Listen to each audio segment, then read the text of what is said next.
This podcast is sponsored by ebookit.com, self-publishing solutions for the independent author and small press. Visit us today at ebookit.com. Hello and welcome to another edition of the Toastmasters Podcast, the official podcast of Toastmasters International. Hello everybody, my name is Bo Bennett and I'm here with Mr. Ryan Levesque. Ryan, who do we have with us today?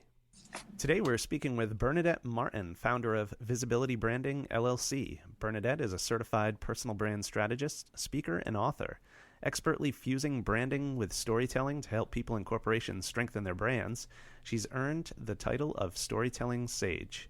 Following an MBA and a 15-year international career working with Fortune 500 corporate brands, Bernadette's transition to personal brands was natural. It meshed perfectly with her intuitive nature, entrepreneurial spirit, desire to work virtually and live in the two cities that inspire her most, Paris and Seattle. Bernadette is currently working on her second book, curating the corporate story online and offline. Today, however, we'll be speaking with her about her first book, Storytelling About Your Brand Online and Offline. Bernadette Martin, welcome to the Toastmasters Podcast. Welcome, Bernadette. Thank you. Bonjour, tout le monde. Bonjour. I'm hailing from Paris. Great. Nice.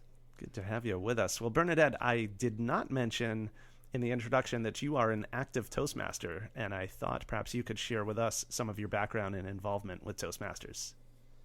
Yes, Toastmasters has played a major role in my life and my career, starting actually when I was doing my MBA at Thunderbird School of Global Management. And I heard about a Thunderbird group that was meeting on campus. And that was my first exposure to Toastmasters. That was quite a few years ago. And throughout my career, wherever I've lived, I've at various points hooked up with the different chapters. Here in Paris, I've become really active because I've become transitioned more into becoming a speaker. And so I'm on the speaker circuit, and Toastmasters has really helped me. So here in Paris, I'm actually a member of two groups. One is Busy Professionals, and the other one is Speech Masters. And are these meetings conducted in English or French? Well, these are conducted in English. However, when I first moved here, I joined a group that was English and French. So you could either give your speech in English or French. So everyone was bilingual.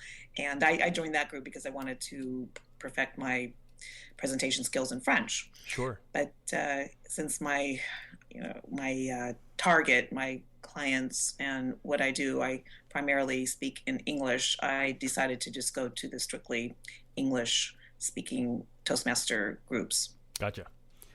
Yeah, but it has played a huge... And then also in my book, Storytelling About Your Brand Online and Offline, I talk about Toastmasters and how it's, a great organization, and I give it a blurb. And in fact, one of the president of the Toastmasters chapter here in Paris actually wrote a recommendation in my book. Very nice. And your book, of course, is what we're going to be chatting about today, Storytelling About Your Brand Online and Offline. Could you share a little bit of information on what your book's about and who your intended audience is? Yes. So my book is about fusing personal branding and storytelling, and it's for really anyone who wants to message their personal brand and what makes them unique. So the whole process of personal branding is identifying, clarifying, communicating what makes you unique. And in a concrete sense, in my book, I give lots of tips, tools, and resources onto, concretely speaking, how to write your story or your bio, and also, in interview situations, how to tell your story in a succinct manner. In my book, I interview about 20 experts on various areas, human resource professionals, recruiters, video specialists, just the whole range of experts that have contributed to my book. And as I mentioned, I give lots of tips and tools as well. So it's kind of it can be a DIY, a do-it-yourself type of guide or resource, or with all my courses and presentations and workshops, I use my book and an accompanying 30-page workbook for all of the participants. Bernadette, this notion of personal branding has come up a few times, and I know it's a popular buzzword, today, but maybe you could define the term for us so that our listeners are on the same page as you when you use that term. Okay. Well, just to give you a little history on the term, it was more than 15 years ago or so. There was an article written by Tom Peters in the magazine Fast Company, which is still one of my favorite magazines. And he wrote this article called "The Brand Called You." And this kind of started this movement, so to speak. But basically, it was taking the same tools and methodologies that are used for brands such as, Nike or, whatever your favorite brands are, and applying them to people. So what makes you unique? And when I kind of came across this article and heard more about this personal branding concept, it really resonated with me because my background was in branding for Fortune 500 companies and, product and service and corporate branding. And so I'd worked with, companies such as Procter & Gamble, DHL, Citibank, Jardine Richemont, luxury brands as well. And, taking those same concepts and tools and applying them to people made perfect sense for me. And so I became certified actually as a personal brand strategist through William Arruda, who I met here in Paris. And so we kind of hooked up maybe 8 or 9 years ago. He was just launching his company. So I became one of the first certified personal brand strategists. Now there's probably more than 300 of us around the world. And it's one of my greatest networks and resources. And storytelling is basically a part of this personal branding strategy? Well, good question. Actually, not exactly. That's kind of my add-on to personal branding. And because I feel a really great way to message your personal brand is through storytelling. Mm-hmm. And there's lots of opportunities for telling your story both online and offline. So yeah, the storytelling aspect is kind of what makes me unique in terms of being a personal brand strategist, because I really combine personal branding and storytelling and identify ways to message your brand. Because stories and the whole talk about movements. I mentioned the personal branding movement, which kind of was triggered about 15 years ago. But in fact, you may have heard of this storytelling movement that is quite recent, and that has been triggered by all of this neurological research that has happened recently. That using fMRI. Where they've found that our brains are actually hardwired to think in a story format, because it combines the left, the logical, rational side of the brain, and with the right, the feeling, the emotional side of the brain, and there's synergy there, and so it makes for better memory retention. They've proven that story learning increases memory retention 7-fold.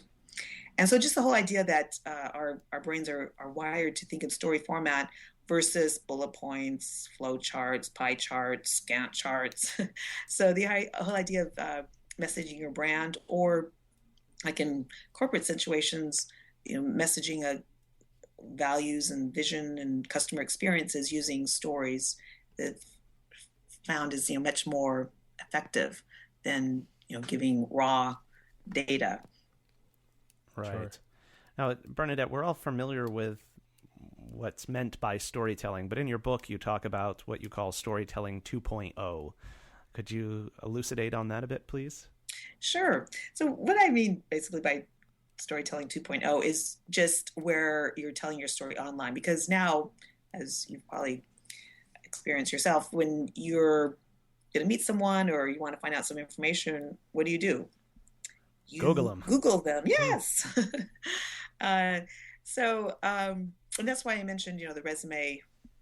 A lot of people say the resume is dead, because the first touch point that, say, recruiters or headhunters or investors or, people who are looking for information on you, their first, what I call touch point or experience that they might have with your brand is on the internet. They're going to be Googling you. And there's, lots of statistics in terms of how headhunters and recruiters are using the internet and to find candidates and also to eliminate candidates as well, depending on what they find. So your personal brand could be message first, or that first touch point could be online, or so that's what I mean by 2.0. Gotcha. So when these people, these business associates or somebody looking to hire you is actually typing in and Googling your name, what would somebody like me, if they're trying to look up me, what am I hoping they're going to find? So what essentially makes a good story? What's the story I want to tell them? Well, that would be for you to answer. That would depend on your direction, your target, your goals. What kind of story do you want to tell? I mean, of course, it's based on authenticity and credibility. It's not around spin. Some people think that personal branding is all about creating some kind of false image, which isn't the case at all. You want to, present a professional image that in view of who your target is. Mm-hmm. So if you're, want to portray a professional image, then you may want to, change your Facebook settings, depending on what you have on Facebook. But in terms of your professional image, LinkedIn is where you want to showcase your professional image. And so that's where, people are going to be going, because are you both on LinkedIn? I am. Are you, right? Guilty of not being on LinkedIn. Actually, I did Google both of you, and I noticed that you mentioned it, but which is fine. I'm not saying that everyone has to be on LinkedIn, because, you may have some very valid reasons, and, I'm not saying that at all. It just depends if your target is going to be looking for you on LinkedIn, and if you want to be visible to your target, if they're going to be looking for you on LinkedIn. So yeah, I'm not saying that, everyone has to be on LinkedIn at all. In other words, it's fine if you want to be a loser, Ryan. Have your career go nowhere. Stay off LinkedIn. Really, it's okay. Hey, it's all about you, Ryan. Whatever you want to do.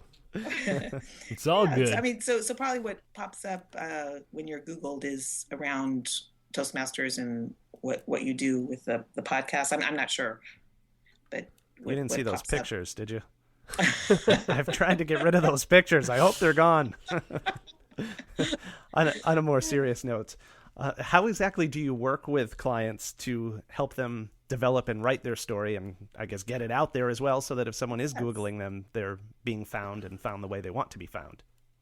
Right. Well, I have a process which I call the visibility branding process, and it's basically around 4 words that start with D, and they're in my book as well. But it's so I take first a client through the discovery process and identifying an interview process, kind of identifying the stories, what they might be, and and in terms of where to find these stories, well, a lot of them are on your resume. They're just not in story format.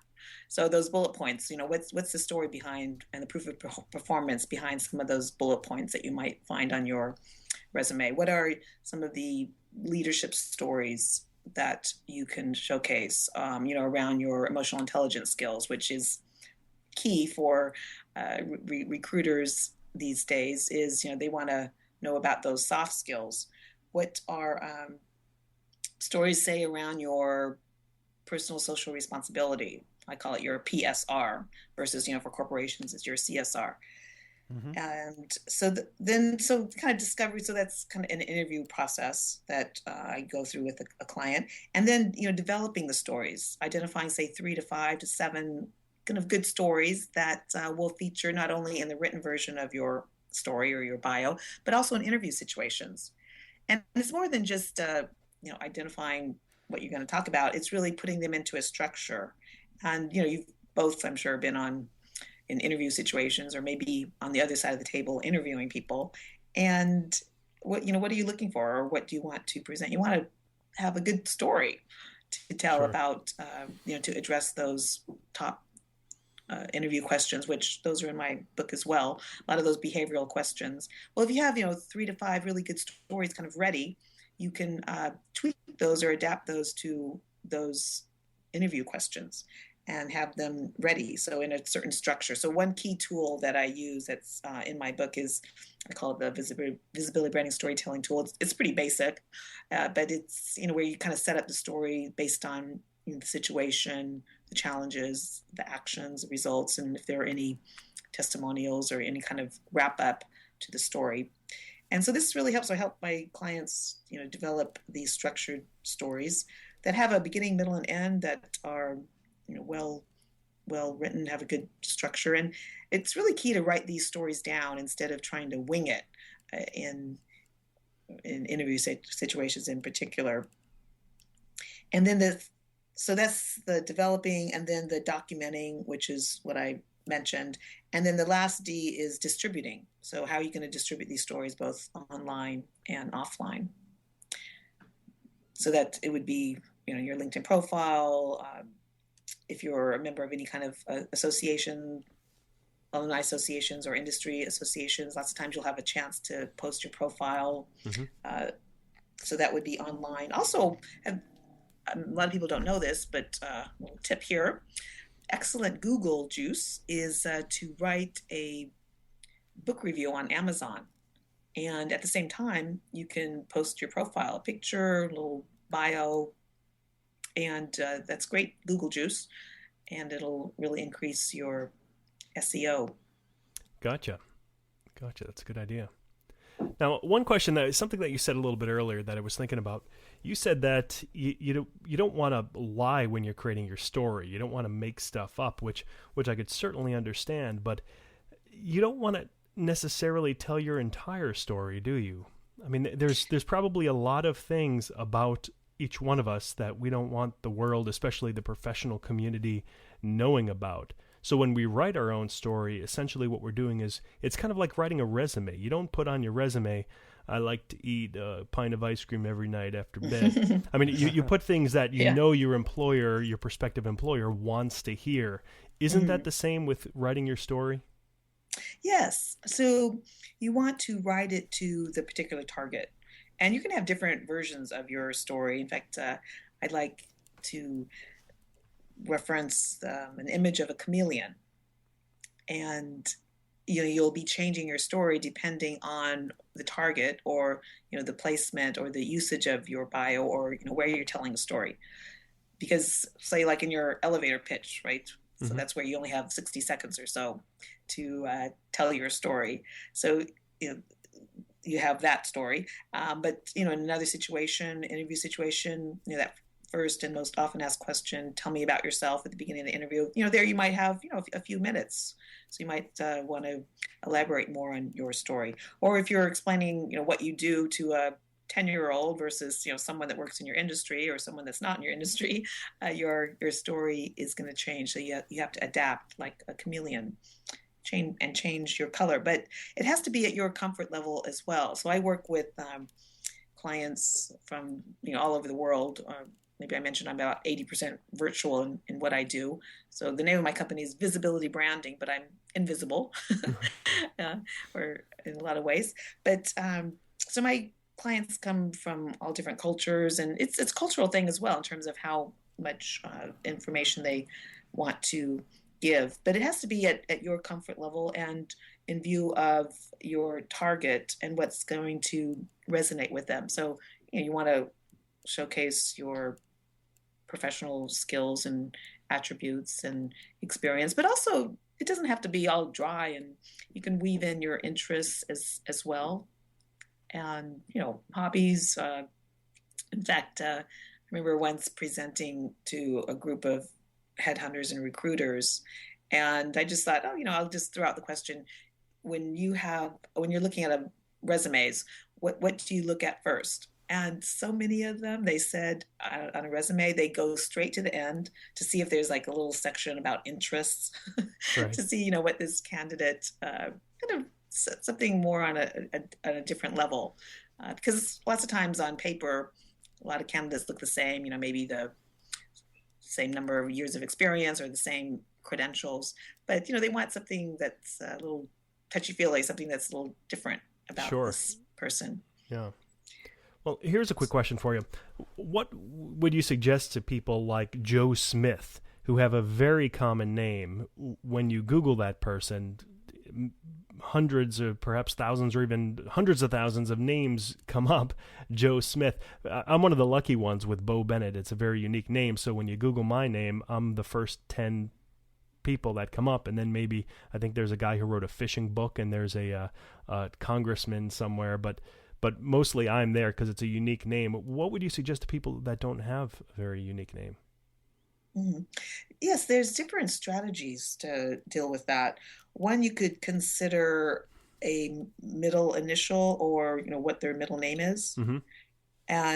But if they are going to use that, then it's really important to be consistent across all platforms. Right. So if you're going to change your name to Joseph P. Smith, or Joe whatever, something Smith, then you want to change that, on your business card, on your LinkedIn profile, on your resume, so that people, when they Google you, they'll put in, John L. Smith. Yeah. Give yourself a fancy nickname like Fireball. Yeah. Joe the Fireball Smith. Yeah. I like it. Yeah. Oh, that's a good. There's some personal branding. Yeah. Yes, and there you go.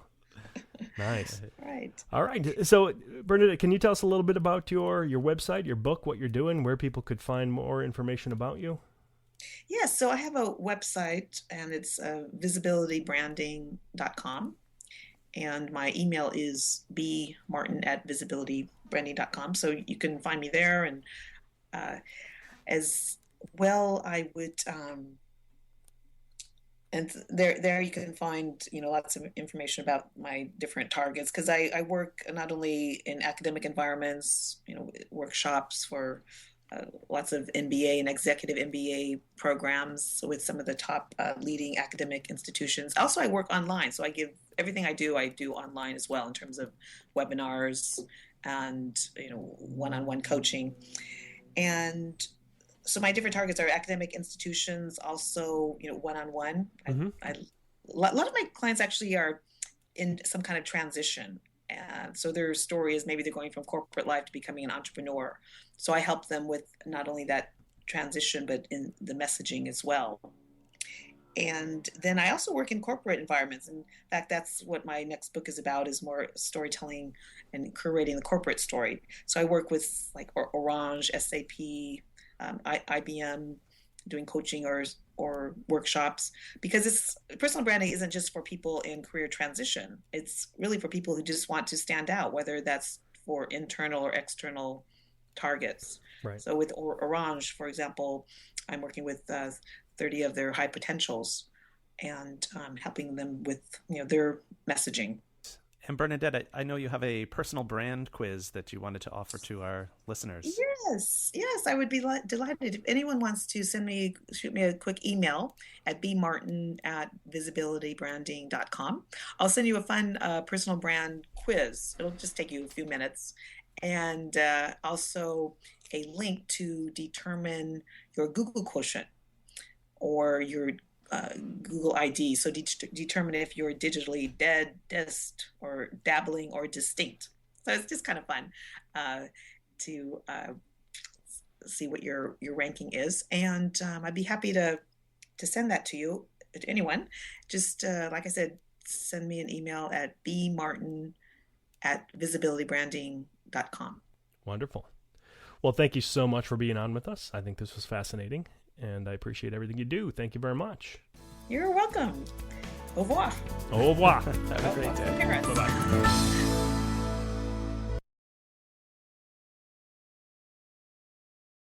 Isn't it about time you published that book you've been thinking about? We can help with that. At ebookit.com, we've been providing authors and small presses with ebook publishing services since 2010. Visit us today at ebookit.com and let us know how we can help you.